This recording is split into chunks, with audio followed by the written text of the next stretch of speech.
est 8 h, on s'est levé à 6h30. On est dans le ferry qui va nous amener à Santo Antão. On va essayer d'aller faire 2-3 jours de promenade dans l'île. Il n'y a personne dans le ferry, pas grand monde, beaucoup de randonneurs. Et parmi les randonneurs, beaucoup de Français, paraît-il. On arrive à Porto Santo, comme d'habitude, il y a beaucoup de vent, c'est le but. En principe, on est censé aller randonner là-haut, mais là-haut c'est bouché. Donc aller randonner dans le brouillard pendant quelques heures, histoire de dire on y est allé, ça n'a aucun intérêt. Donc on va aller essayer de se trouver un petit déj dans la ville, et après on va, au lieu de grimper dans la montagne, ce que tout le monde va faire, et de redescendre dans la vallée qui est derrière, dans le brouillard, ça n'a aucun intérêt pour nous. On va prendre la route côtière et on va aller se faire une petite randonnée là-bas à l'autre bout. Le vent devrait nous avoir dégagé le ciel et on aura toujours l'occasion de regrimper là-haut une autre fois.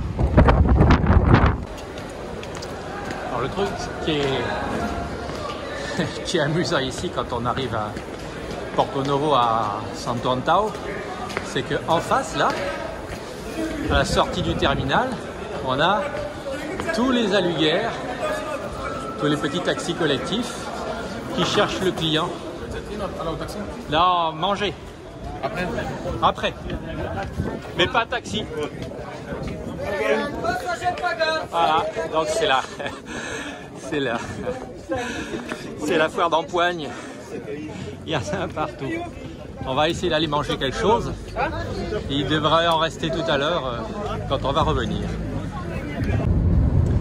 Voilà, comme le sommet de l'île est toujours sous les nuages, on a opté pour aller faire une petite randonnée à Janela, c'est la pointe est de l'île de Santo Antão. Et du coup, on découvre un paysage que la plupart des touristes ne voient jamais. C'est soit au sud de l'île, soit dans cette partie-là. Personne n'y vient en réalité. C'est très très aride, ça nous rappelle Lanzarote. Très rocheux, très volcanique. Il y a quelques chèvres par-ci par-là. Une seule route.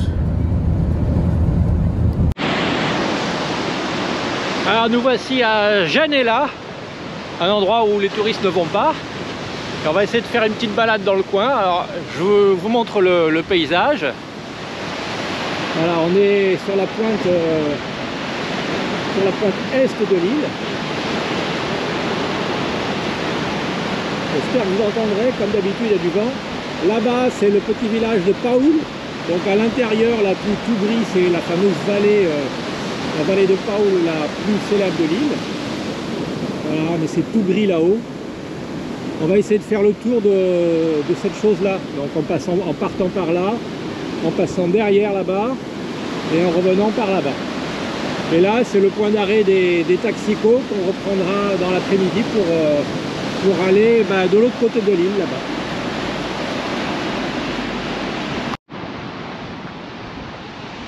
Comme dans tous les petits patelins, il y a des petits bars. Voilà, on vient de là. Et on va aller s'enquiller quelque part là-dedans.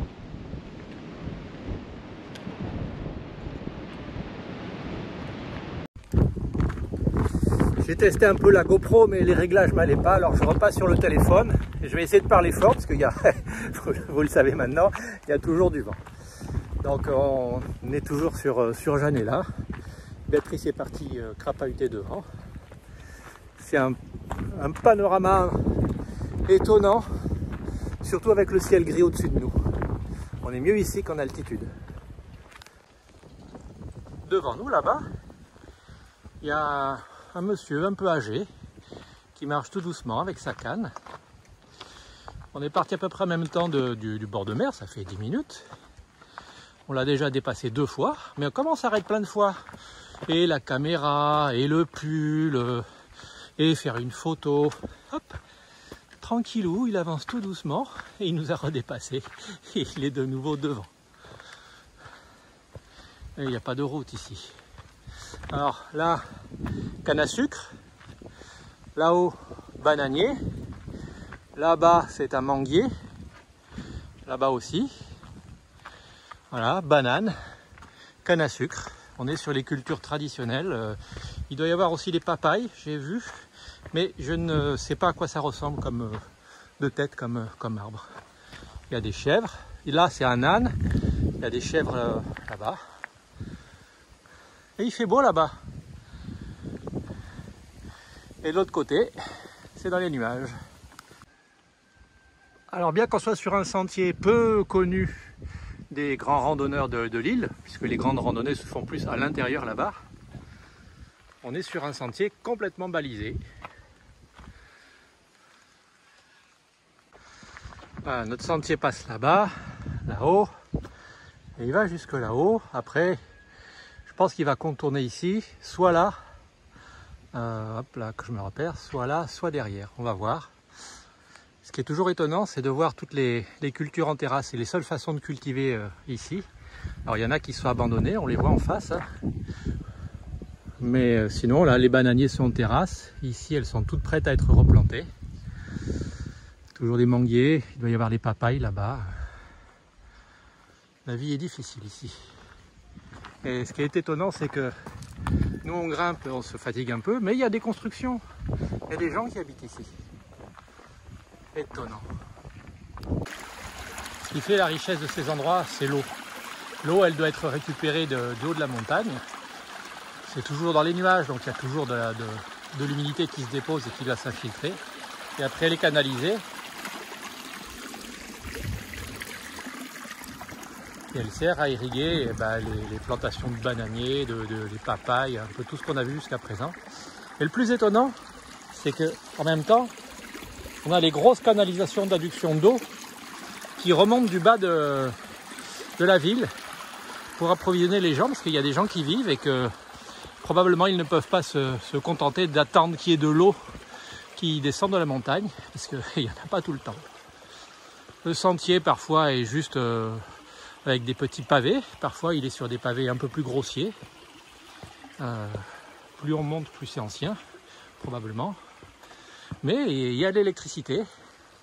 On a vu tout à l'heure une maison avec une antenne parabolique. Comme quoi, la modernité s'installe partout. Parfois, les hommes font des constructions curieuses. Ici, par exemple, on a une passerelle en béton armé qui a été inaugurée, c'est marqué là-bas, il y a un petit panneau, en 2016. Alors qu'avant, le sentier passait par là. Hop là. Il descendait là où je suis. Il passait par-dessus le petit muret ici, au-dessus du ravin, et il remontait juste à côté. On peut présumer que ici, s'il pleut beaucoup ou s'il y a des orages en hauteur, ça doit être inondé et que les gens qui habitent là-haut ne pouvaient plus passer. Je pense que c'est pour ça qu'ils ont construit une passerelle en béton. Sinon, il n'y a aucune raison de faire des travaux aussi... c'est pas par là, hein, des travaux aussi importants pour un endroit pareil, alors que juste à côté, il y avait un passage qui devait être là depuis des décennies, voire des siècles. Allez, nous on va aller là-bas. Tout à l'heure, je disais que le sentier de randonnée était balisé. Oui, mais il y a un moment donné, ça s'appelle sentier parce qu'il y a des gens qui y passent. Je ne voudrais pas dire, mais là, on est plus dans le lit d'un torrent que dans un sentier aménagé. Mais il y a des gens qui y passent, il y a encore des plantations plus haut, il y a des plantations de bananiers, il y a des traces il y a des ânes qui passent par là, il y a des hommes qui passent par là. Donc on va présumer qu'on est toujours sur le sentier. Tant qu'on est dans le documentaire local, les gens qui vivent ici, ils font comme nous, ils achètent plein de choses, mais il n'y a pas de déchetterie ici. Alors ben voilà. Les déchets plastiques divers, on les met où on peut. Et on ne peut pas leur jeter la pierre. Il n'y a pas vraiment le choix dans ces régions. Le lavoir municipal qui a été construit, c'est quoi la date qui est sur le panneau, chérie? Février 98, qui a déjà été abandonné, puisque depuis, l'eau courante est arrivée dans les maisons et l'électricité aussi. Et j'imagine qu'il y a quelques machines à laver. Donc il y avait le lavoir et les douches ou les WC ici. Voilà. Les vestiges. Il y a un côté injuste dans ces randonnées. C'est dur, parce que le sentier grimpe beaucoup. Je vous montre derrière moi. Ça se voit pas sur la vidéo, mais ça monte sévère. Et je marche un tout petit peu plus vite que Béatrice. Ce qui fait que tous les les 20 mètres ou les 50 mètres, je m'arrête une seconde, 20 secondes, une minute pour l'attendre. Et je me repose. Et pendant ce temps-là, la pauvrette derrière, elle marche et elle s'arrête jamais. Et je pense que quand on va arriver à la fin de la randonnée, elle va être liquéfiée. Mais bon, je suis toujours devant, ce qui fait qu'elle ne peut pas m'attraper pour me dire « Tu vois, je te l'avais dit, c'était trop dur ». Alors elle a une résistance hors du commun. Alors on est au milieu en pleine nature, au milieu de nulle part. Et il y a une petite maison avec des gens et des enfants qui y habitent et un petit chien. Alors vous avez remarqué le détail qui tue sur cette petite prise de vue? Le détail qui tue, c'est qu'on est quand même loin en hauteur, on est au milieu de la vallée, il y a encore du vent. Et là, on a un poteau d'éclairage public. Mais là-bas, au milieu de nulle part, on en a encore un là-bas. Hop là. Et il y en a encore un là-haut. Pour une fois, c'est moi qui filme pour montrer que Stéphane, de temps en temps, lui aussi, il marche. Mais il marche vite. Je mets du temps à la rattraper. Bien plus vite que moi, en tous les cas. Voilà, comme ça, tu seras un peu sur le film. Alors, on vient de là-bas. On est passé tout en bas. On est passé à côté de la petite maison qui est en contrebas. On est monté par là, dans une espèce de versant un peu à l'abri du vent. Plus vert que les autres. Peu de culture. Et en face, là-bas, c'est pas le sentier de randonnée, c'est un autre sentier qui alimente la maison qui est là-bas. Mais en fait, on peut le suivre à flanc de montagne. C'est assez spectaculaire. Et j'ai regardé les cartes. Très vraisemblablement, il monte jusqu'à la crête là-haut. Donc c'est super abrupt. Il doit y avoir, je sais pas, quelque chose comme 1000 mètres de dénivelé sur quelques centaines de mètres de profondeur seulement. Donc c'est très très abrupt. Et après, je pense qu'il longe la ligne de crête. Et qu'il contourne après, qu'il passe la petite vallée qui est derrière et celle d'après, parce que la petite vallée qui est derrière c'est une petite, mais celle d'après c'est la vallée de Paoul. Ça c'est de la randonnée très engagée, c'est pas pour nous. Déjà celle qu'on fait elle est pas mal. Pour ceux qui s'intéressent, il y a une super petite maison à vendre ici, quelques travaux à envisager, hein. La maison du papayer elle s'appelle. Bon, les petits travaux, vu où on est, je pense pas que beaucoup d'artisans viendraient, donc il faut les faire soi-même. Et pour monter les matériaux, hein, je vous laisse imaginer le sentier. Bon, je veux bien que la main d'œuvre soit pas très très chère au Cap-Vert. Il y a des moments, pour vivre dans un endroit isolé, il y a peut-être plus facile. Voilà. Et il y a quand même encore des terrasses en bas, peu cultivées. Il y en a en face qui sont cultivées. Voilà, la petite maison en ruine qui est là.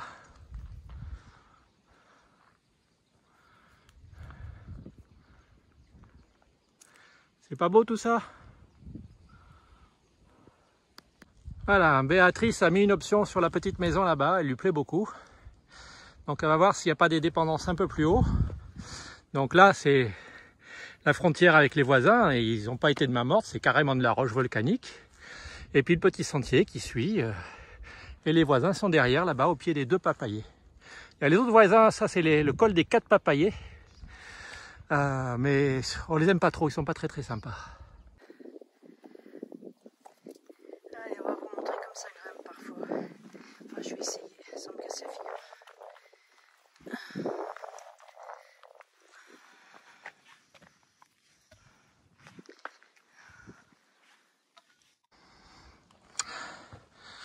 Petit sentier rustique, hein?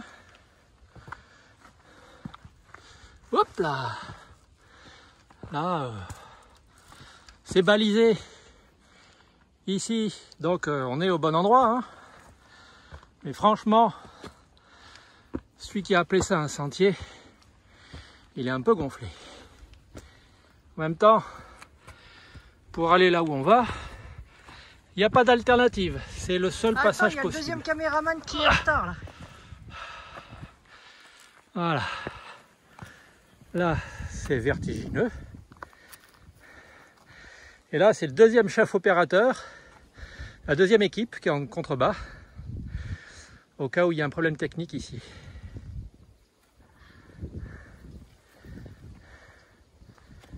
Et hop là. C'est raide, hein?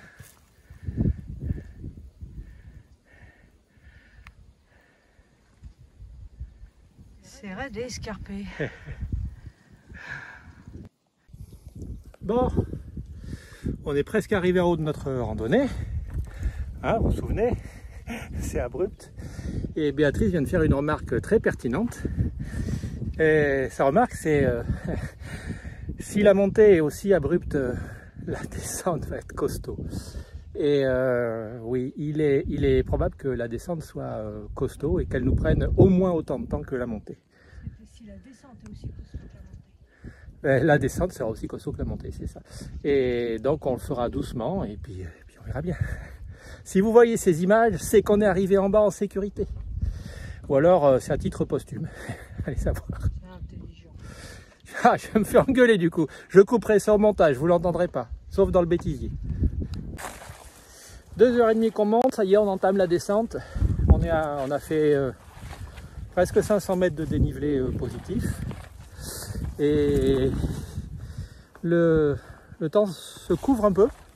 Les nuages ont bien descendu comme nous. Et il s'est mis à pleuvioter, donc on a mis les protections. On est toujours sous les nuages. Mais les crêtes dont on voyait le sommet tout à l'heure, ça y est, on les voit plus. Alors, je confirme l'intuition de Béatrice de tout à l'heure, la descente est merdique. Non, elle ne monte pas, là, elle descend. Ah, nous voici, on a commencé notre descente. On est sur une petite exploitation agricole. Donc il y a des... Le gars m'a dit des fèves. Je pense que ce sont les pois qui servent à faire la cachupa. Il y a un peu de maïs. Il y avait des courgettes tout à l'heure. Là, il y a des bananiers, des papayers. Je sais pas. Je suis ignare en termes d'agriculture. Mais tout ça, c'est bien entretenu. Les gens vivent ici et ils travaillent ici. Et nous, ça nous a pris 2h30 pour monter. Eux, ça leur prend peut-être 1h30 parce qu'ils ont l'habitude. Nous, on fait ça avec les grosses chaussures de randonnée. Eux, ils font ça avec des petites sandales, pieds nus, voire en tongs. C'est très étonnant. Salut mon copain! Non, on va pas descendre te voir. Mais... Oui.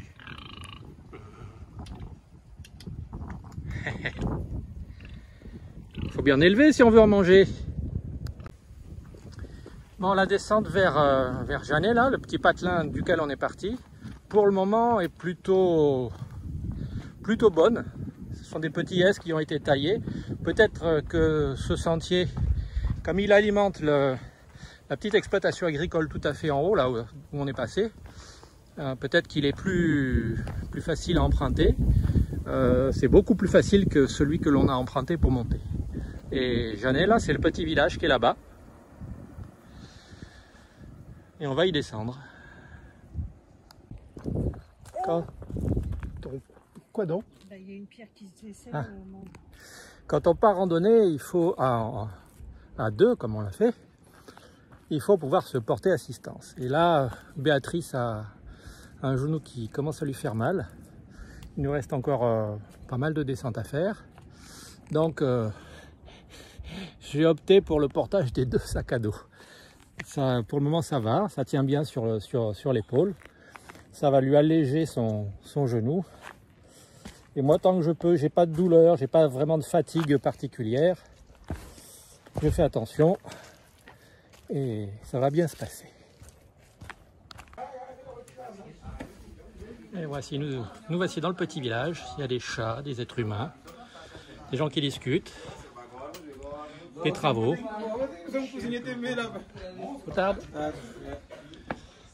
Là. On essaye de s'y retrouver tant que ça descend. Tant que ça descend, on peut présumer que ça va au bon endroit.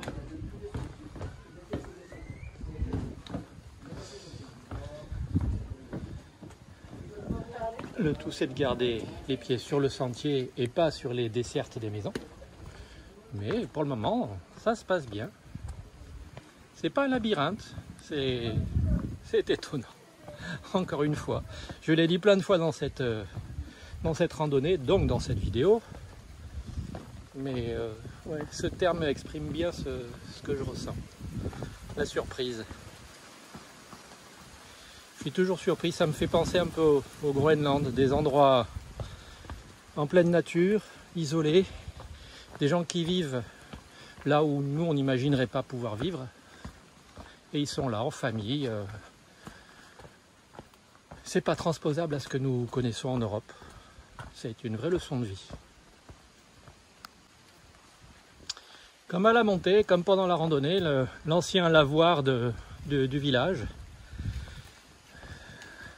complètement abandonné. Alors il sert à planter des herbes, j'imagine. C'est le 3e lavoir, comme dit Béatrice, que l'on voit. Et voilà, le petit âne qui sert à trimballer les choses. Le petit puits là-bas pour remplir les bidons.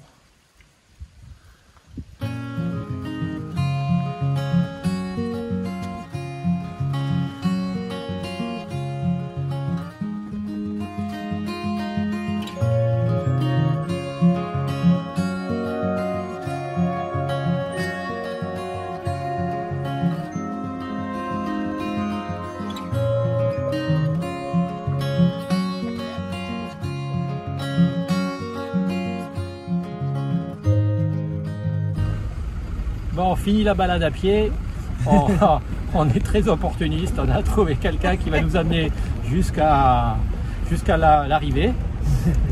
Voilà, il nous sert de taxi et c'est super.